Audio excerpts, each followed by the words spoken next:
নমস্কার বন্ধুরা, আমি কৃষ্ণা ফ্রম বঙ্গিন বে। স্যাক্রামেন্টোর এই নার্সারিতে এসে আমাদের দুজনেরই মাথা ঘুরে গেছে। এত ধরনের ট্রপিক্যাল গাছ যে ক্যালিফোর্নিয়াতে বসে পেয়ে যাব কোনোদিন ভাবিওনি। আম, জাম, পেয়ারা, কাঁঠাল সব ধরনেরই গাছ এখানে আছে। মেজরিটি অফ গাছই বাইরে রাখা, অবশ্য কিছু গাছ আছে যেগুলো রাখা আছে গ্রিন হাউসে। দেখুন এখানে সপেদা গাছে কি সুন্দর সপেদা ধরে আছে, আর এখানে আছে স্টক আম গাছের।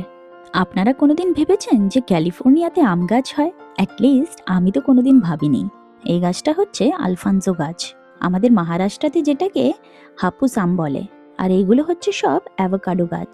আমাদের সেন্ট্রাল ভ্যালিতে তো প্রচন্ড গরম, তাই এমন গাছ নিতে হবে যেটা গরম দেখুন ওয়েদারেও কত ভালো থাকে। রকমের গুয়াভা গাছের ভ্যারাইটি। গুয়াভা মানে আমাদের পেয়ারা। এটা হচ্ছে হোয়াইট, বোধহয় হোয়াইট ইনসাইড। হ্যাঁ, ট্রপিক্যাল প্ল্যান্ট, কিন্তু তবুও এখানে গুয়াভা ভালোই হয়। এগুলো সব অ্যাপেল ট্রি, ফুল ধরেছে, মানে ডেফিনেটলি কত বড় দেখুন, এই বছরই ফল দেবে ফর শিওর। আর অনেক, এটা হচ্ছে ফুজি অ্যাপেল। ফুজি অ্যাপেল একটু সুইটার ভ্যারাইটির হয়, আর এটার দাম হচ্ছে 350 টাকা।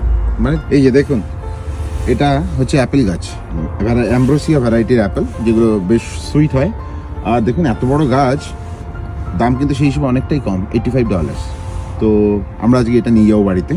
এই গাছটা বেশ মোটা, ভালোও লেগেছে। আর দেখুন ফুল আসছে রীতিমতো, সো হোপফুলি এই বছরই হয়তো ফল দেবে।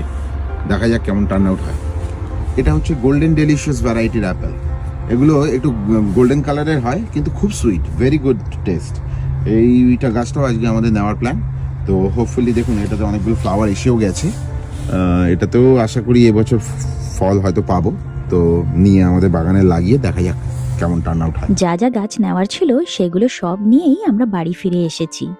এইবারে সব গাছগুলো এক এক করে গাড়ি থেকে বার করা হচ্ছে। টবগুলো দেখতেই তো পাচ্ছেন, বেশ ভারী। অনেক দোনামোনা করে করে অবশেষে আম গাছটা নিয়েই নিলাম। এখনো এখানে সেই গাছটাই ঢোকাচ্ছে। গাছগুলো আনার পথে ও গাড়ি খুব আস্তে আস্তেই চালিয়েছে। আম গাছটাতে অনেকগুলো মুকুল ছিল, দেখি একবার ভেঙে যায়নি তো? না, সবকটাই ঠিক আছে। আজকে আমরা কিনেছি আম, আপেল, পেয়ারা আর মালবেরি গাছ।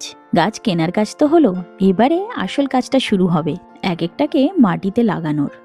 আমাদের বাড়ির চারিদিকটাই হিলি এরিয়া, তাই একটু খুঁড়লেই গাদায় গাদায় বড় বড় পাথর বের হয়। আগে তো এইসব জায়গায় উইড ছাড়া আর কিছুই হতো না, তাই এখানে বেশ ভালো করে মাটি তৈরি করেই গাছ লাগাতে হবে। চলুন তাহলে এক এক করে সব গাছগুলোই ব্যাকইয়ার্ডে ঢোকাতে থাকি।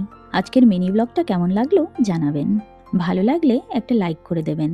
আবার আপনাদের সাথে দেখা হবে আরেকটা নতুন ভিডিওতে। ধন্যবাদ।